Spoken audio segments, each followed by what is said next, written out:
ఓం నమో వెంకటేశాయ. దేవుళ్ళు దేవతలకు ఏ సమయంలో పూజలు చేస్తే మంచి ఫలితాలు ఉంటాయి అనే దాని గురించి మనం తెలుసుకుందాము.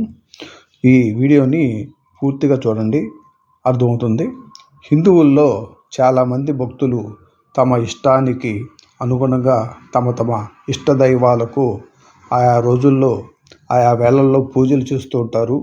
ఈ క్రమంలో కొందరు ఉదయం పూజ చేస్తే, కొందరు సాయంత్రం పూజ, ఇంకా కొందరు 2 వేళల్లో పూజ చేస్తారు. అయితే పురాణాలు చెబుతున్న ప్రకారం ఏ దేవుళ్ళైనా దేవతలైనా పలు నిర్దిష్ట సమయాలు పూజ చేస్తే వారి అనుగ్రహం ఇంకా ఎక్కువగా లభిస్తుంది. ఈ క్రమంలో ఏ దేవుళ్ళను ఏ వేళల్లో పూజిస్తే మంచిదో ఇప్పుడు మనం తెలుసుకుందాం. మొదటగా సూర్య భగవాన్ని ఉదయం 4:30 నుంచి 6 గంటల లోపల పూజిస్తే, ఈ సమయంలో శ్రీరాముడిని, అదే వెంకటేశ్వర స్వామిని కూడా పూజించవచ్చు. ఇలా చేస్తే వారి అనుగ్రహం మిక్కిలి ఎక్కువగా లభిస్తుంది. రెండవది, ఉదయం 6 గంటల నుంచి 7:30 మధ్య మహాశివుని పూజిస్తే ఆయనతో పాటు దుర్గాదేవిని కూడా పూజించవచ్చు. అలా చేస్తే అనుకున్నవి నెరవేరుతాయి. మూడవది, మధ్యాహ్నం 12 గంటల సమయంలో ఆంజనేయ స్వామిని పూజించాలట.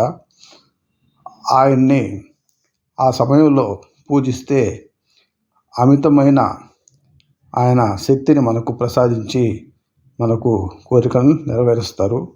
నాలుగవది, నవగ్రహాల్లో ఒకటైన రాహువును మధ్యాహ్నం 3 గంటలకు పూజించాలి. దీంతో ఎక్కువ ఫలితం లభిస్తుంది. 5, సాయంత్రం 6 గంటల సమయంలో శివుని పూజించడం వల్ల ఎక్కువ ఆయన అనుగ్రహం లభిస్తుంది. 6, రాత్రి 6 గంటల నుంచి 9 గంటల మధ్యలో లక్ష్మీదేవిని పూజించడంతో ఆమె కరుణా కటాక్షాలు ఎక్కువగా ఉంటాయి. ధనం బాగా కలుగుతుంది. ఐశ్వర్యాలు లభిస్తాయి. 7, తెల్లవారుజామున 3 గంటలకు శ్రీ మహావిష్ణువును పూజిస్తే వైకుంఠవాసుడి దయ అపారంగా లభిస్తుంది. ఆయన అనుగ్రహం పొందాలంటే ఆ సమయంలో పూజ చేయటం చాలా మంచిది. సాధారణంగా ఏ దేవుడు లేదా దేవతకైనా ఎప్పుడైనా పూజ చేయవచ్చు. అయితే పైన చెప్పిన ప్రకారం పూజ చేస్తే ఎక్కువ ఫలితాలు కలుగుతాయి. అందరూ కూడా మా ఛానల్ని సబ్స్క్రైబ్ చేసి, లైక్ చేసి, కామెంట్ చేసి, thank you friends. Om Namo